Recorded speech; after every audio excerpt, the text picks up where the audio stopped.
예, 첫 번째 오늘의 정찰 토픽입니다. 이재명 눈의 꿀 강선우 강제 사퇴 작전 비스토리. 강제 사퇴입니다. 자진 사퇴가 아니죠. 자, 왜 강제 사퇴인지 설명을 드리도록 하겠습니다. 일단 강선우가 오늘 결국 스스로 물러나는 형식을 취했습니다. 자진 사퇴. 얼마 전에 이준숙 교육부총리 후보자가 물러날 때는 지명철회라고 했죠. 지명철회. 그런데 오늘 강선우는 자진 사퇴입니다. 결과는 똑같지만은 조금 다르죠. 이 지명철회는 말 그대로 인사권자인 이재명이 지명을 한 것을 취소를 한다. 큰 하자가 발견됐기 때문에 취소를 한다는 것이 되는 것이고, 자진 사퇴는 후보자 본인이 스스로 사퇴를 하는 겁니다. 그러니까 인사권자가 인사권을 행사를 해서 박탈해버린 게 아닌 것이 되는 것이죠. 일단 겉으로 드러나는 모습이 그렇다는 겁니다. 결과는 똑같은데. 그런데 지금까지 장관 후보자나 공직 후보자가 낙마할 때는 거의 다 아주 극히 일부분을 빼놓고는 전부 다 자진 사퇴 형식을 취합니다. 그래야지 뭔가 자기들끼리는 조금이라도 이 불명예를 덜 수 있다, 이런 느낌을, 뉘앙스를 주기 때문에 자진 사퇴를 그런 형식을 취하는데, 실제로는 당신 더 이상 안 되겠어, 이 권력에서 안 되겠어, 물러나, 그 대신 스스로 물러나는 모습을 보여, 자진 사퇴해, 이렇게 되는 거죠. 그런데 거기서 버티면은, 아니 내가 무슨 잘못이 있다고 물러나냐, 내가 지금 물러나면 정말 불명예스럽고 이 주변에 이 창피해서 못 살아, 나는 끝까지 할 거야, 이렇게 계속 버티면은 지명 철회를 해버립니다. 그래서 아마 이진숙 후보자 같은 경우는 좀 버티기를 하다가 결국은 지명 철회를 해버린 것 같은데, 강선우는 또 이재명과 또 정치적으로 각별한 사이이기 때문에 그렇게까지는 안 하고 그냥 자진 사퇴 형식으로 물러나 하니까 그냥 물러났다, 이렇게 보는 것이 맞겠죠. 일단 강선우가 오늘 SNS에 글을 올려서 자, 이렇게 이야기합니다. 정말 이게 과연 반성을 하는 것인지 잘 들어보십시오.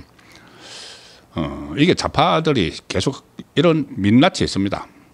강선우가 그동안 저로 인해서 마음 아팠었을 국민께 사죄의 말씀을 올린다. 국민께.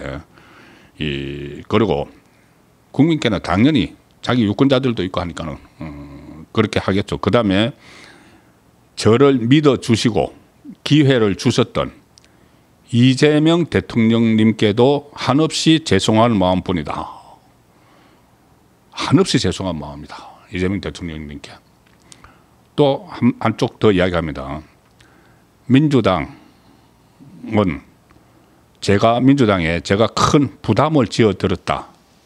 민주당에는. 자, 이렇게 하면서 사퇴를 하겠다고 했습니다. 이거 뭔가 빠졌죠. 바로 이 강선우가 지금 사퇴하는 이유가 보좌진에 대한 갑질 때문입니다. 보좌진에 대한 갑질.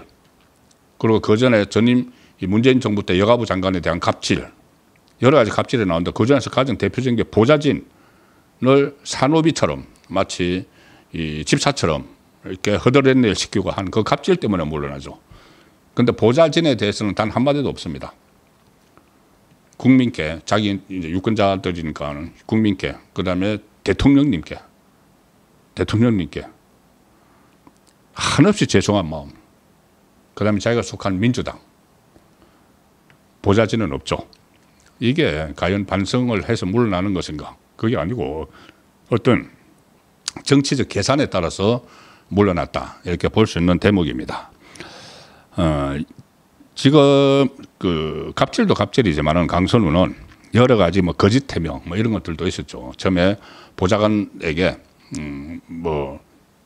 엄청 찌꺼기 서로 분리수거하는 거 시키지 않았다, 그거 했다가 나중에는 이게 그 해당 지역 보좌진에게 그런 걸 시켰다는 것이 드러나서 거짓말 논란이 있었고, 무슨 또 보좌진들을 법적 처리를 고소를 한다, 그런 그 말 한 적이 없다 했는데 실제로 그렇게 추진을 했었고, 계속 거짓말을 낳고 이런 부분들도 있었죠. 그래서 어쨌든 물러났는데, 자, 이 부분을 좀 살펴봐야 됩니다. 바로 어제 이재명이 인사청문 보고서를 다시 보내달라고 국회에 요청을 했습니다. 그 이제 그게 하나의 절차죠. 인사청문 보고서가 채택이 안 됐기 때문에 논란의 소지가 있어서 채택이 안 됐기 때문에 다시 재송부를 해달라고 해서 그 재송부해달라는 기간 내에 안 오면은 그냥 임명을 강행을 하는 겁니다. 그래서 재송부 기한을 24일 내일까지로 했죠. 그러니까 25일 금요일 날 임명을 강행을 하려고 강선호로 임명을 강행을 하려고 그 절차를 지금 밟고 있었습니다. 그 밟고 있는 그 시간에 그러니까 이틀 앞두고 임명 예정 날짜 이틀 앞두고 오늘 전격적으로 이 사퇴를 선언을 한 거죠. 자, 강제 사퇴라고 제가 말씀을 드리는 이유가 있습니다. 그리고 이미 이재명에게 언지를 받았기 때문에 아무리 논란이 많아도 그냥 여가부 장관 시킬 테니까는 앞뒤 신경 쓰지 말고 그냥 준비하세요. 이렇게 말을 들었고 여가부에도 그렇게 지시를 내렸기 때문에 여가부 공무원들이 이 강선호에게 업무 보고를 했죠. 부서별로 업무 보고를 다 했습니다. 아직 정식 임명되지도 않았는데 그것은 언질이 다 있었기 때문에 이제 그렇게 여가부 장관으로 기정사실화하고 했는데 왜 갑자기 이렇게 낙마를 해버렸을까? 이것은 강선호 개인의 뜻이 아닙니다. 이재명의 뜻이죠. 이재명의 뜻인데 자진 사퇴로 이 표현을 그렇게 그런 형식을 밟은 겁니다. 일단 어제 이 인사청문 보고서 재송부를 요청한 어제 그리고 오늘 사이에 또 새로운 의혹이 나왔습니다. 바로 이 TV조선이 보도한 건데 어제 2017년 1학기에 성균관대 겸임교수로 강선호가 있었는데 이 비교 가족 문화론 이 수업을 맡았습니다. 그런데 개강 한 달도 채 안 돼서 5주 동안이나 무단 결강을 했다. 그리고 대면 수업 대신 음성 녹음 파일을 털어놓고 대체 수업이다. 이렇게 해서 학생들이 황당해했다는 겁니다. 그런데 그 기간에 왜 이렇게 무단 결강을 했을까? 바로 정치활동 때문이다. 성균관대에 적을 걸어놓고 겸임교수로 적을 걸어놓고 강의는 안 하고 그 과목은 개설해놓고 강의는 안 하고 정치활동을 하고 있었다. 자, 2017년 1학기면 3월 달부터죠. 이제 2017년 4월부터 강선호는 문재인 당시 대통령 후보 선거대책위원회 정책부대변인 이렇게 근무를 했습니다. 그 대선 때 굉장히 바쁠 때 학교 강의 개설해놓고 자기는 선거판에 가 있었던 거죠. 그때는 또 강선우 그 후보자가 전 후보자가 됐죠. 이제 강선우 의원이 그때 종편에 시사 프로그램에 많이 출연을 했습니다. 좌파 패널로. 그때 저도 여러 차례 이제 방송을 한 기억이 있는데 그렇게 문재인 캠프에 있고 그 좌파 패널 방송 활동을 하면서 성균관대학교에 과목을 개설을 한 거죠. 본인이 경력란에 보면은 2017년부터 성균관대에서 겸임교수로 근무했다 이렇게 표기를 합니다. 그리고 21대 총선 공보물 강선호가 걸어온 길 여기도 성균관대학교 겸임교수 전 이렇게 표기를 해놨습니다. 그래서 성대 학생들이 이 성균관대 교수로 강의를 한 3, 4주밖에 하지 않았는데 그걸 한 줄 스펙으로 집어넣어서 사용을 하더라. 이렇게 무책임한 사람인데 어떻게 장관직을 맡는단 말이냐 이런 그 또 말들도 언론에 했습니다. 자, 그리고 이것뿐이 아니고 이제 임명을 강행을 한다고 하니까 여러 가지 말들이 어제 나왔죠. 어제 제가 이제 전해드린 말 중에 국회 주변에서 나오는 소문들은 강선호 욕설 녹취, 강선호가 보좌진들에게 욕설을 하는 그 녹취록이 추가로 공개될 수 있다. 그 말씀도 어제 들었죠. 그것이 여의도 정가의 바닥에 소문이 나돌았습니다. 그때 뭐 10분마다 SNS에 막 그 욕설을 올리고 또 고함을 치고 그런 것들이 있었다는 정언이 그때 보좌진에게서 나왔는데 그걸 녹음이 돼 있어서 그거를 공개를 할 수도 있다는 말이 또 나왔죠. 그래서 임명 강행하기로 한 그 이후에 여러 가지 또 변수들이 막 발생을 한 겁니다. 그 욕설을 들은 보좌진이 스트레스를 받아서 뭐 병원 치료를 했다. 뭐 이런 이야기들도 그 국회 보좌진 익명 SNS 그 사이트 여의도 옆 대나무 숲 여기서 계속 나왔죠.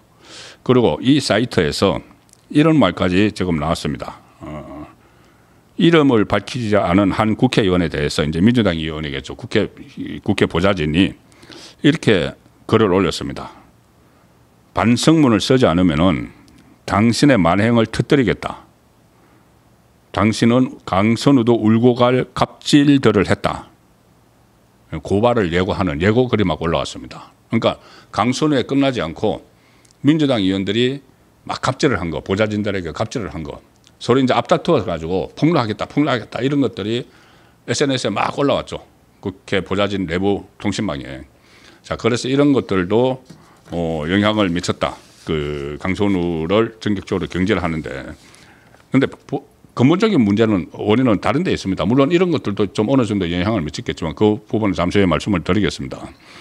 그리고 또 이런 일도 있었습니다. 양이원영이라고 전 민주당 그 의원 있었죠. 여러 가지 논란이 많았던 양이원영이 며칠 전에 강선우 여성가족부 장관 후보자를 겨냥한 공격은 마녀사냥이다. 마녀사냥이다. 이렇게 글을 썼다가 삭제를 했습니다. 삭제를 했는데 이 글에서 양이원영은 이 강선우 후보자에 대한 공격은 마녀사냥식 공격이다. 여가부 장관 후보자에게는 점점 벌어지고 있는 남녀, 여남 간의 갈등을 어떻게 다룰 것인가. 여가부를 성평등 가족부로 확대 개편하겠다는 이재명 정부의 공약을 어떻게 현실화할 것인가. 이런 문제를 해결하는 데 집중을 해야지 왜 갑질 같은 것을 이야기하느냐. 이것은 마녀사냥이다. 이렇게 썼다가 이게 논란이 될 것 같으니까 갑자기 또 삭제를 했습니다. 그런데 이 글이 올라온 직후에 조금 전에 말씀드린 여의도 옆 대나무 숲, 이 국회 보좌진 익명 커뮤니티에 이런 글이 또 올라왔습니다.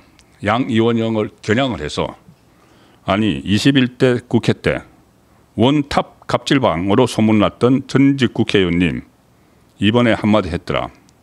강선우한테 저러는 거 마녀사냥이라고 했는데 끼리 잘 돌는다. 그러니까 양이원영이 그 21대 국회의원 할 때 그 방도 강선우 못지 않았다. 국회의원이 갑질하는 그 방으로 소문이 났다. 국회의원 회관 가면은 이런 소문들이 바닥에 다 돌아다닙니다. 어느 방에서 이 보좌진을 어떻게 대하더라, 뭐 수시로 보좌관을 바꾼다더라, 여러 가지 소문들이 막 돌아다니죠. 근데 양이원영이 지난 21대 국회에서 갑질을 하는 그 원탑 가장 갑질을 많이 하는 그 방으로 소문이 났는데 그러면 그 같은 편이라고 강선우를 두둔을 하느냐. 그래서 결국 이것이 이 파문이 전현직 민주당 의원을 포함해서 민주당 안에 전방위로 확산될 위험이 있었죠. 그 확산될 기미가 있어서 이재명이 이것을 당 전체에 피해가 올까 봐 막았다. 그래서 강선우를 내쳤다. 이런 분석은 나오기는 합니다. 그런데 이것도 하나의 원인이 됐을 수는 있지만은 근본 원인은 아닙니다. 근본 원인은 두 가지가 있습니다. 제가 파악을 한 바, 취재한 바, 그리고 과거 제 취재 경험을 보면은 이것은 두 가지 원인이 있습니다. 그 내용을 살펴보도록 하겠습니다.